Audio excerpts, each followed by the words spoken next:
가끔 TV 뉴스를 통해서 북한의 모습을 볼 때가 있어요. 그 수많은 사람들이 정말 한 목소리로 막 환호하고 막 손뼉을 치고 막 열광하는 모습을 보게 되는데, 그 모습을 보고 있노라면은 잘 이해가 가지는 않습니다. 저렇게까지 열광한 일인가? 저 환호와 박수는 정말로 그 사람들 마음에서부터 우러나온 것일까 하는 그런 생각이 들 때가 많습니다. 그런데 우리도 그들과 크게 다르지 않게 환호하고 손뼉을 칠 때가 있죠. 우리나라 선수들이 어떤 극적인 순간에 승리를 거둘 때, 또 우리는 자리에서 벌떡 일어나서 소리도 지르고 손뼉도 치고 합니다. 또 내가 좋아하는 어떤 가수가 노래를 부를 때에 그 노래를 내가 직접 듣는다 라고 하면은 우리는 그거에 대해서 감격해서 손뼉도 치고 환호하기도 합니다. 또 때로는 어떤 명강의나 어떤 말씀을 듣다가 그것이 마음에 깊숙이 감동이 되어질 때에 나도 모르게 박수를 치곤 하지요. 이렇게 보면 우리가 치는 박수라고 하는 것은요, 잘했다라고 하는 그런 인정의 의미만 가지고 있는 것은 아닌 것 같습니다. 그 안에는 여러 가지 마음이 아마도 담겨져 있을 거예요. 졸업식이나 취임식 같은 데서 치는 박수는 존경의 마음이 있을 것이고, 또 새로운 어떤 사람들을 맞이할 때에 치는 박수는 환영의 의미가 있을 것입니다. 또 우리의 박수에는 기쁨의 마음도 있을 것이고요, 저 사람이 하는 말에 대하여 또 행동에 대하여 동의하고 지지하는 마음을 표현하는 거기도 하고요, 또 때로는 격려하고 싶을 때에 박수를 치기도 합니다. 결국은 우리가 손뼉이라고 하는 것을 치는 것은 내 몸짓에 내 마음을 담아 표현하는 것이 되어지는 것이지요. 결국 내 내면에 있는 어떤 평가들, 어떤 감정들을 겉으로 공개적으로 드러내는 어떤 몸의 표현이라고 말할 수 있을 것입니다. 따라서 우리 안에 있는 것이 겉으로 흘러나오는 것, 그것이 바로 박수라고 할 것이라면, 우리는 우리가 살아가는 삶 가운데서 어느 때에 박수를 치면서 살아가야 하는 것일까요? 또 우리 삶 속에서 내가 정말로 가장 크게, 가장 열렬하게, 가장 진심을 담아서 손뼉을 쳐야 할 대상은 누구일까요? 오늘 본문 47편은 바로 이 질문에서 시작하는 줄 믿습니다. 세상에서 우리는 뛰어난 선수들에게 아낌없이 박수를 칩니다. 존경하는 지도자가 연단에 설 때 일어서서 손뼉을 칩니다. 훌륭한 연주가 끝나면 기립하여 환호합니다. 그렇다면 온 세상을 다스리시고 자기 백성을 구원하셨고 모든 승리의 참 주인이신 하나님께는 우리가 얼마나 더 크고 진실한 박수와 환호를 드려야 하는 것일까요? 우리가 하나님을 섬기는 일은요, 사실 우리를 지치게 하는 일이 아닙니다.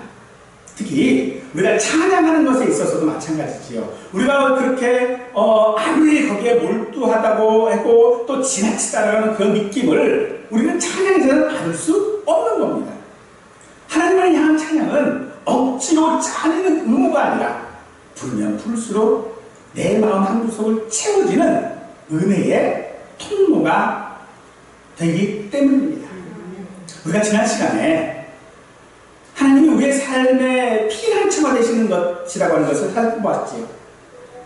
세상이 아무리 흔들려도 하나님은 흔들리지 않으신다는 그런 위로의 말씀을 우리들이 받았습니다. 그러나 하나님은 우리가 어려울 때 숨을 곳이 되어주시는 것에서 그치지 않으십니다. 하나님은 온 세상을 다스리시는 왕이시기 때문에, 그리고 그 왕이신 주님은 우리가 멀리 떨어져 보좌에서 세상을 원격으로 다스리시는 분이 아니라 피난처 되시는 주님은 우리와 함께 하시는 주님이십니다. 그러므로 그 피난처 되시는 우리 주님이 우리 왕이시다라고 하는 것은 하나님이 우리 삶에 가까이 우리 삶 한가운데에 임재하여 다스린다라고 하는 그런 뜻이 되는 것입니다. 오늘 우리가 있는 이 자리에도 주님께서 임재하여 함께 하시는 줄 믿으시기 바랍니다. 오늘 본문 47절은 이스라엘 역사에서 가장 어린 나이, 아마도 8살쯤 되었을 거예요. 그때 즉위한 요시야 왕의 즉위식을 염두에 두고 쓰여질 가능성이 가장 큽니다. 열왕기하 11장을 보면요, 아하시야가 죽었습니다. 왕이 죽었어요. 그러자 그 아하시야의 어머니 아합과 이세벨의 딸이었던 아달랴가 자기 아들이 지금 죽었는데 슬퍼하기는커녕 그 틈을 타서 자기가 왕위를 차지하려고 해요. 그래서 그녀는요, 다윗 왕가에 있는 사람들, 자신의 손자까지도 모조리 죽이라고 명령을 합니다. 그때 이 아하시아의 누이이자 제사장 여호야다의 아내였던 여호세바가 그 당시에 갓 태어난 갓난아기였던 요아스를 몰래 구해내서 성전 골방에 숨깁니다. 그리고 6해 동안 아달랴의 눈을 피해 성전 깊은 곳에서 조용히 양육시켰습니다. 그리고 7째 해가 되던 때에 제사장 여호야다는 백부장들을 은밀히 불러서 언약을 맺습니다. 그리고 그동안 숨겨 양캐왔던 어린 요아스를 내보이면서 그의 즉위식을 준비하지요.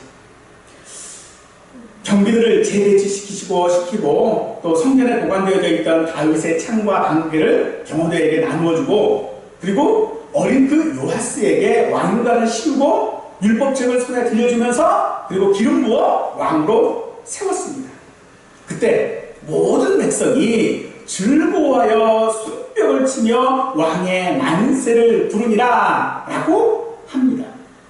아달랴는 야, 이건 반역이다 라고 외쳤지만 아무 소용이 없었죠. 왜냐하면 이스라엘에서의 왕은 아달랴가 아니라 이 혼자 살아남은 요아스였기 때문입니다. 그날 이 백성들이 요아스에게 보낸 박수와 환호는 어느 축제의 즐거움을 표현하는 것과는 다른 것이 분명히 있습니다.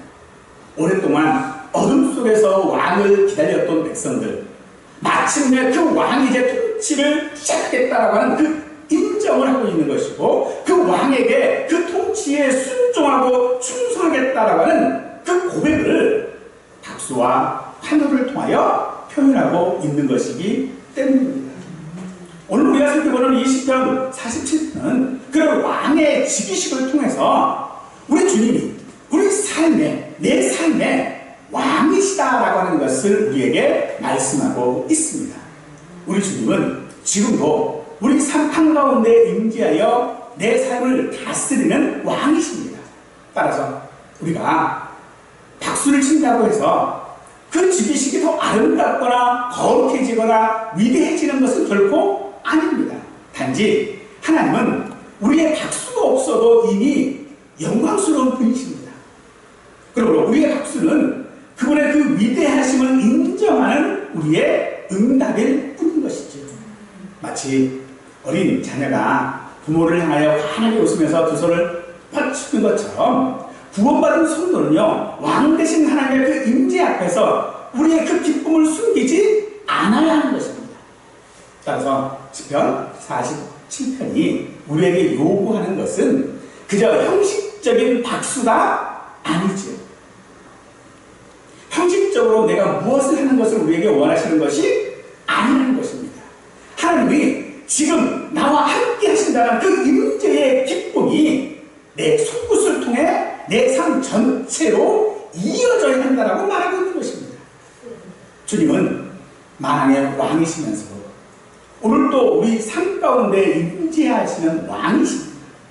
우리 이 말씀을 통하여 우리 왕이신 주님 앞에 내가 어떻게 살아야 할지를 함께 고민할 수 있기를 바랍니다. 1절은 너희 만민들아 손뼉을 치고 즐거운 소리로 하나님께 외칠지어다 라고 하죠. 만민에게 요구하는 이 손뼉 기록과 외침은 그저 흥에 겨워 나오는 즉흥적인 어떤 몸짓이 아닙니다. 여기 왕이 계시다. 왕 앞에 무릎을 꿇고 손뼉을 치고 왕 되심을 인정해라 라고 하는 온 세상을 향한 외침인 것입니다. 그러므로 우리가 매주일 찬양을 부르는 것은 그저 아름다운 음악을 즐기는 그런 행위가 아닙니다. 이것은 우리가 매주일 반복되어지는 왕이신 하나님의 즉위식이라고 말할 수 있을 것입니다. 즉위식은 하나님을 왕으로 세우는 시간이 아니라 왕이신 하나님께 무릎을 꿇는 시간이 되는 것입니다. 우리가 손을 들고 목소리를 높일 때마다 우리는 세상을 향하여 그리고 우리 자신, 내 자신의 마음을 향하여 내가 섬기는 왕은 오직 한 분 하나님이시다. 그리고 우리 왕은 지금 이 자리에 나와 함께 계시다 라고 말하는 것과 같은 것입니다. 그런데 이 찬양은요, 우리에게만 머물러 있지 않고 만민에게로 확산되어야 합니다. 우리 왕이 다스리는 나라는 헬라인이나 유대인의 그 차별 없이 오직 주님께서 만유 안에 만유가 되시는 그 나라 안에 있는 모든 사람들, 모든 민족이 동일한 혜택, 동일한 삶을 누리는 나라, 바로 그곳입니다. 하나님께서 우리를 다스리는 나라는요, 그래서 우리 삶에 소망이 되어지는 것입니다. 하나님께서 우리를 다스린다라고 하는 그 믿음의 눈으로 우리가 그 모든 것들을 바라볼 때에 우리는 하나의 목소리로 즐거운 노래를 부를 수 있을 줄 믿습니다. 그냥 찬양만을 말하는 것은 아닙니다. 우리가 왕이신 하나님 앞에 즉위식 앞에는 여러 가지 순서들이 있겠죠. 우리가 하나님 앞에 매주일 나와서 예배 드리는 것도 즉위식입니다.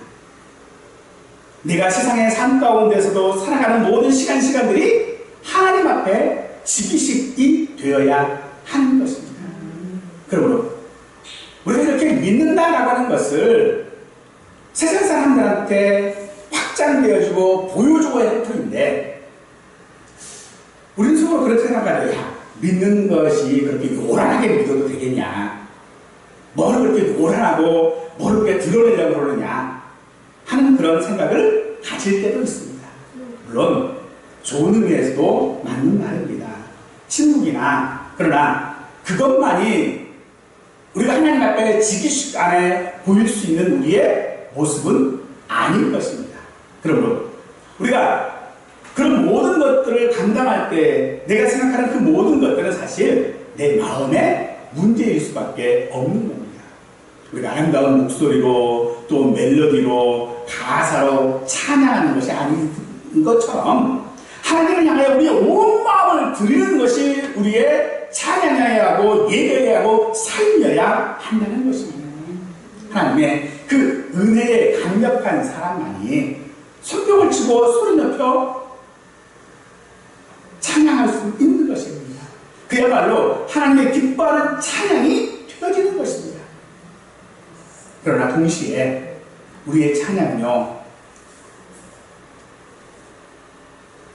깊이 생각해야 될 것이 있습니다. 우리의 찬양에는 신중해야 하고요, 내가 왜 찬양을 하고 있는지 그 이유도 알아야 합니다. 우리는 하나님 안에서 하나님에 관하여 그리고 하나님의 영광을 위하여 찬양해야 하는 것입니다. 우리의 찬양은 어디까지나 하나님을 위한 것이어야지 내 자신의 마음을 위로받거나 내 자신의 슬픔을 노래하는 것이 되어서는 안 된다는 것입니다. 즉, 우리가 하는 모든 삶들은 하나님을 위한 것이라는 것이죠. 그런데 우리는 하나님을 위한다라고 하는 그런 명분 안에 그 안에서 내가 위로받고 싶어 합니다. 그 안에서 내 슬픔이 사라지기를 원합니다.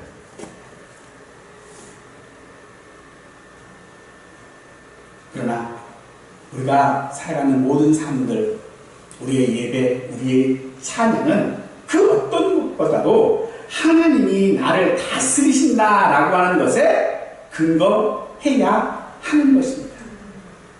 정말로 지혜로운 사람이라면, 정말로 똑똑한 사람이라면요, 하나님이 다스리고 있다라고 하는 그 사실에 기꺼이 복종하게 될 것이고, 또 하나님이 그렇게 다스리고 있다라는 것에 기뻐할 수밖에 없을 것입니다.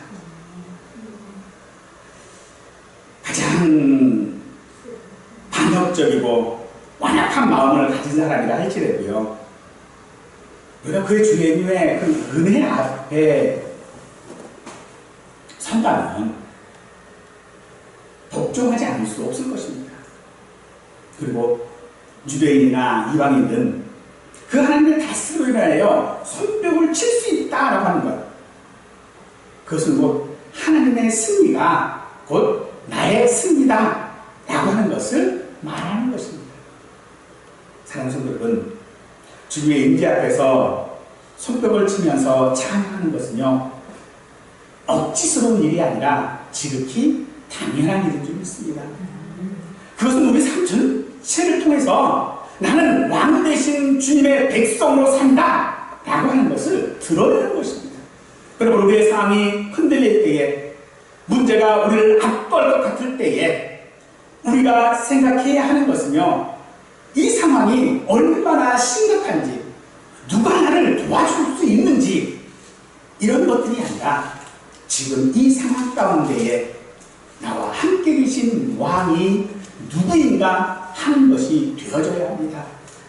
우리 왕이신 주님은 오늘도 그리고 내일도 우리 삶 가운데 임재하여 내 삶을 다스리시는 줄 믿으시기 바랍니다.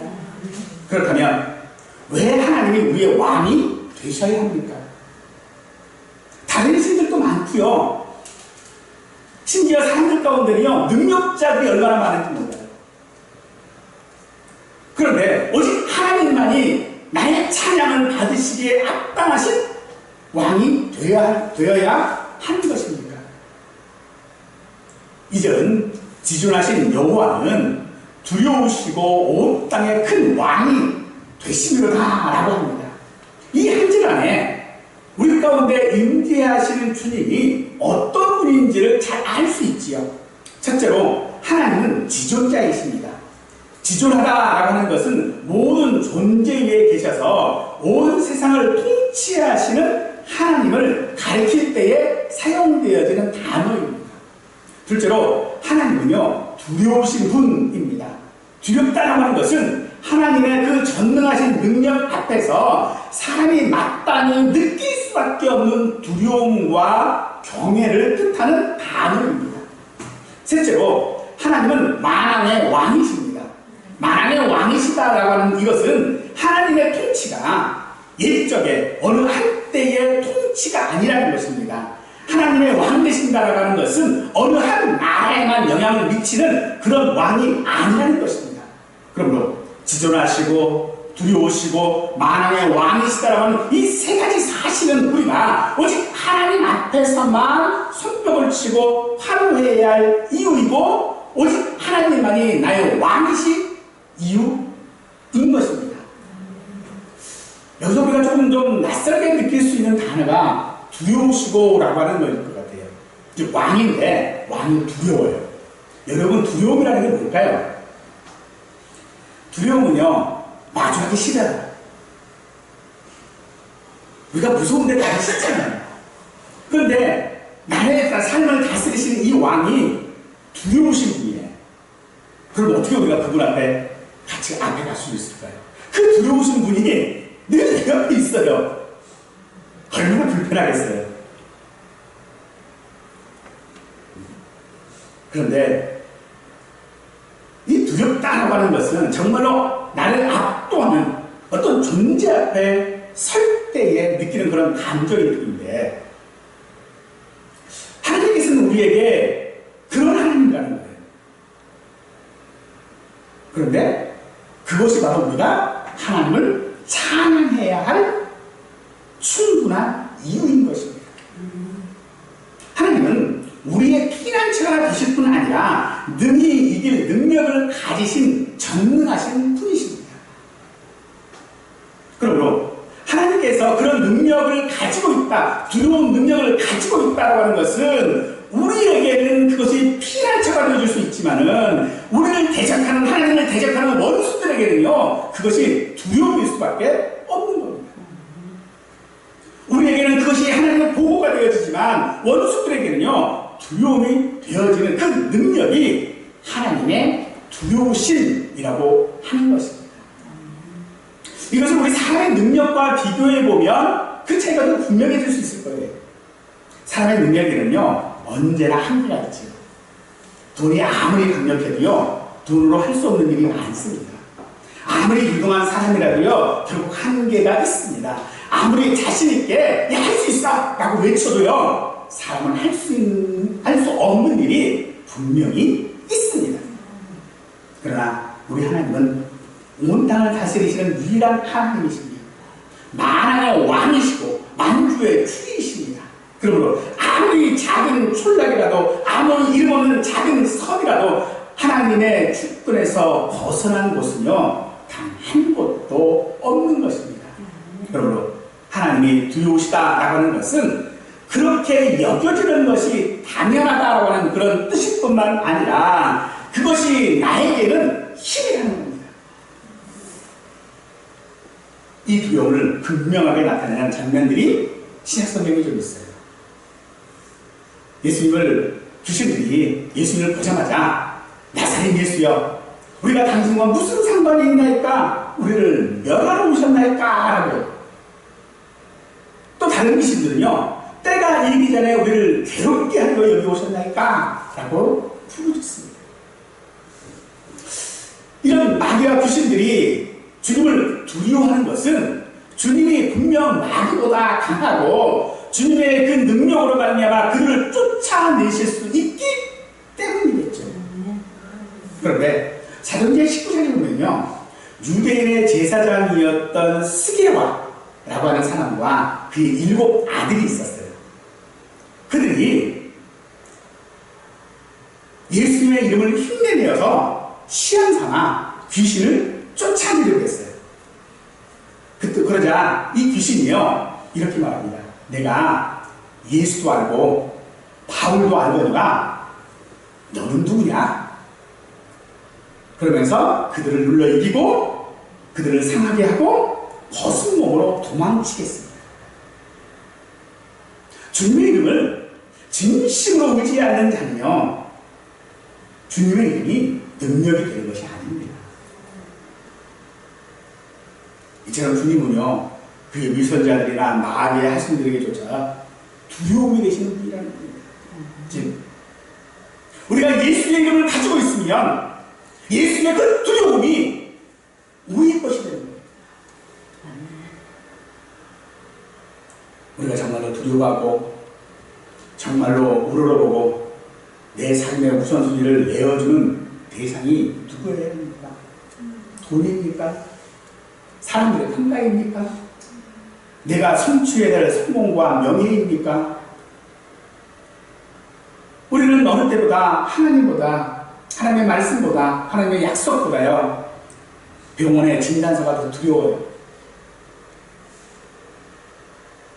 하나님께서 내게 담대하라고 말씀하신 그 말씀보다요 어느 한 사람의 한마디가 나를 더 두렵게 하고 무겁게 할 때가 더 많습니다. 그런데 사랑하는 여러분 그 모든 것들은요 다 한계가 있기 마련이에요. 우리가 아무리 두렵다고 어떤 사람이 두렵다고 해도요 그 두려움은요 끝이 있어요. 한계가 분명히 있어요. 아무리 병원의 진단서가 나를 절망하게 해도요 그 절망에도 한계가 있어요. 끝이 있어요.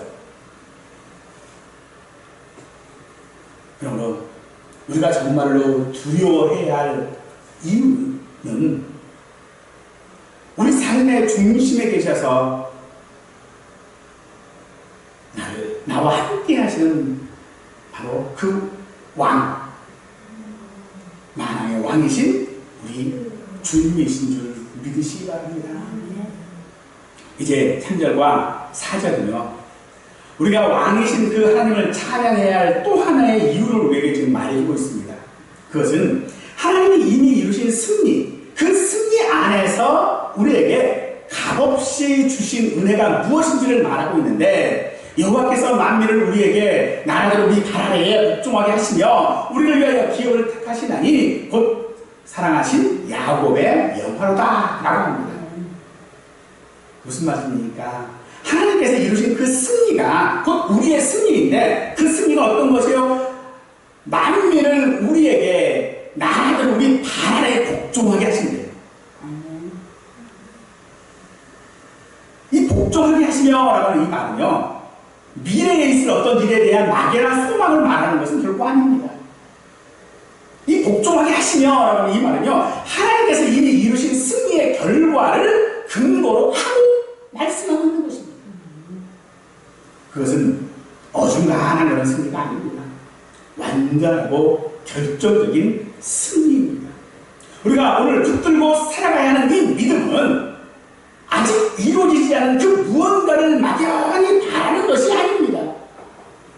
우리의 삶은 이미 확정된 승리 위에 살아가는 것이 우리의 삶이요, 우리의 믿음이라는 것입니다. 그리고 4절에서 우리의 기업과 야곱의 영화라고 하는 말은 두 가지가 아니라 사실 하나의 표현이라고 볼 수 있습니다. 하나님이 택하신 것은 우리를 위한 영화로운 기업이라는 거예요. 그 기업은 1차적으로 야곱의 후손들에게 약속되었던 젖과 꿀이 흐르는 가나안 땅을 가리키는 것이지만, 궁극적으로 모든 믿는 자들이 누리게 될 하나님의 나라를 말하는 것입니다. 하나님의 나라는요, 먼 훗날 내가 죽어서 혹은 주님이 재림하실 때에 시작되어지는 것이 아닙니다. 주님께서는 내가 하나님의 성령을 힘입어 귀신을 쫓아내는 것이면 하나님의 나라가 이미 너희에게 임하였느니라 라고 우리에게 말씀해 주고 있습니다. 오늘 이 땅에서 우리는 이미 천국의 삶을 살아가는 하나님의 자녀인 줄 믿으시기 바랍니다. 야곱의 영화라는 것도 그렇습니다. 우리가 이 야곱은 흠없는 인물이 아니지요. 형의 장자권을 속임수로 빼앗고 아버지를 속이고 오랜 세월 도망자로 살았던 그런 사람입니다. 그럼에도 하나님께서는 그 야곱에게 영화로운 기업을 약속하셨습니다. 하나님이 약속하신 것은 야곱이 어떤 공로나 어떤 자격 때문이 아닙니다. 전적으로 하나님의 조건 없는 사랑 때문이었습니다. 우리가 하나님의 나라를 기업으로 바라볼 수 있는 것도 우리의 믿음이 뛰어나거나 우리의 순종이 완전해서가 아닙니다. 오직 하나님이 우리를 사랑하셨기 때문에 우리는 하나님의 나라를 기업으로 받을 수 있는 것입니다. 야곱처럼 흠 많고 연약한 우리를 하나님은 여전히 사랑하십니다. 하나님의 약속하신 기업이 언제 우리에게 온전히 주어질지는 사실 잘 알지 못합니다. 그러나 그 약속은요, 흔들리지 않습니다. 하나님은 신실하신 분이시기 때문에 결코 그 약속이 취소되지 않습니다. 우리에게 처음 약속을 주시고 오랜 시간이 흐른다 할지라도 그 약속은 반드시 성취되어지는 것입니다. 그 성취를 우리가 언제 볼지는 알지 못하나 하나님은 분명 내 삶에서 가장 적합한 때에 그것을 우리에게 허락하시는 줄 믿으시기 바랍니다. 그러므로 오늘 우리가 소망하며 살아가야 하는 것은요, 우리에게 주어진 이 땅에서의 삶, 지금 내 현실 앞에 닥쳐져 있는 상황 가운데서의 삶이 잘 되어지기를 소망하는 것이 아니라 내 상황이나 내 형편이 어떠하든지 간에 오직 하나님의 나라의 백성으로 삶을 누리게 해달라라고 하는 것이 되어야 할 것입니다. 하나님의 나라를 이 생에서 누리는 삶이라고 하는 것이 무엇일까요? 우리가 원하는 이 생에서의 삶이라고 하는 것은 잘 먹고 잘 살고 능력 있고 권세를 가지고 성공한 인생이 되는 것 아닙니까? 그러나 우리는 하나님의 다스림에 철저히 복종해야 할 것인데, 그것은 결코 우리를 잘 먹고 잘 살고 능력 있고 권세 있고 성공한 삶을 보장하는 것은 결코 아닙니다. 우리가 이 땅에 살아갈 때요, 우리는 궁핍할 수 있습니다. 그러나 하나님께서 우리에게 하나님의 나라의 백성으로 살라고 말씀하시는 것은 우리에게 약속하신 그 적과 뿌리는 그 가나안 땅과 같은 기업을 받은 자로 살라라고 하는 하나님의 요구인 것입니다. 우리에게 무엇이 좋은지를 우리 자신보다 더 잘 아시는 하나님이 우리를 향한 선하신 그 뜻과 은혜를 따라서 우리의 기업을 택하시고 지정해 주시고 이루십니다. 이 기업은 그저 이 생을 위한 필요한 것들뿐만 아니라 더 나은 내 생의 소망까지도 포함하는 것들일 것입니다. 그러므로 신실한 자들에게는 야곱이 누렸던 그 영화와 같은 하나님의 풍성한 은혜와 복이 이미 보장되어 있음을 믿으시기 바랍니다. 그러므로 이 땅에 내가 궁핍할 수는 있어도 동시에 또는 풍족해서 그 모든 것이 곧 믿음으로 보장되어지는 것도 사실은 아니라는 것입니다. 즉, 내가 이 세상에서 살아가면서 궁핍한 것이 내 믿음을 말하는 것이 아닌 것처럼 내가 이 땅에서 잘 먹고 잘 사는 것이 내가 믿음이 좋아서 그런 것도 아니라는 것입니다. 우리에게 있는 것이 많고 적음이 그래서 우리의 자랑이 되어질 수 없는 것입니다. 우리의 삶은요, 있으나 없으나 자랑이 아니라 감사해야 하는 것입니다. 우리가 갖는 것이 많아서 자랑할 것이 아니라 나를 사랑하시는 하나님이 나와 함께 하신다는 그 사실 하나로 우리는 이미 충분히 감사할 이유를 가지고 있고, 또 그것이 곧 하나님의 나라에서 살려야 할 줄로 믿습니다.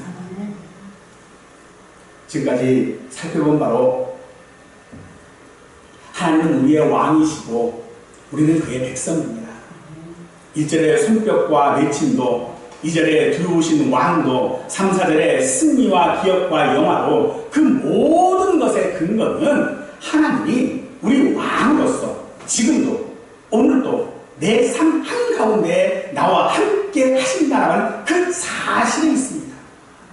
그러므로 주님의 왕되심은 오늘 우리의 삶 속에서 실제로 나타나야 하는 일입니다. 우리가 이 임재를 찬양하는 이유는 그 임재 안에서 주님이 높임을 받으시고 대적들에게는 두려움이 되시고 하늘과 땅의 모든 권능이 주님께 위임되었고 하나님의 나라의 그 탁월한 위엄이 온전히 드러나는 삶을 우리는 실제로 살아가야 하는 것입니다. 그러므로 사랑하는 성도 여러분, 하나님으로부터 내가 더 이상 얻을 게 없을 것 같아요. 하나님이 더 이상 내 어떤 문제를 해결해 주시지 않을 것 같습니다. 그때 우리가 근심해야 할 것은요, 문제가 해결되지 않아서가 아니라 우리 삶 가운데, 내 삶 가운데 임재하신 하나님을 내가 발견하지 못하는 것이어야 할 것입니다. 다른 분들은 이 순간에도 하나님은 우리 삶 가운데 임재하시고 함께 하시는 왕이십니다. 하나님은 지존하시고 영원히 두려우시며 이미 사망과 어둠의 권세를 완전히 이기신 왕이십니다. 베드로전서 2장 9절은 이렇게 말씀하십니다. 너희는 택하신 족속이요 왕같은 제사장이니 거룩한 나라여 그의 소유된 백성이니 이는 너희를 어두운 데서 불러내어 그의 기이한 빛에 들어가게 하신 이에 아름다운 덕을 선포하게 하려 하시니라 라고 하는 것입니다. 사람들은 저마다 자신의 삶에 대하여 말할 것입니다. 우리는 그것을 자랑이라고 할 것이고 그 자랑에 심지어 내 믿음도 자랑거리가 될 때도 있습니다. 하지만 하나님 나라의 백성의 삶의 자랑거리는요, 그런 것에 있지 않습니다.